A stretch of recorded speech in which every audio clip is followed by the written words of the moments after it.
Her har jeg byttet om på min dominerende farve og ikke dominerende farve, sådan så vi kan se forskellen efter et stykke tid.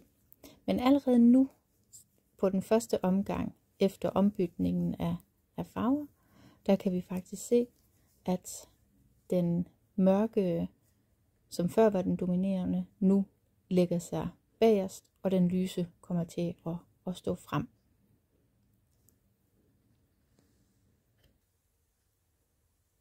Og efter et stykke tid, der vil vi kunne se det meget, meget tydeligt, at nu er det den lyse farve, som er blevet den dominerende heroppe.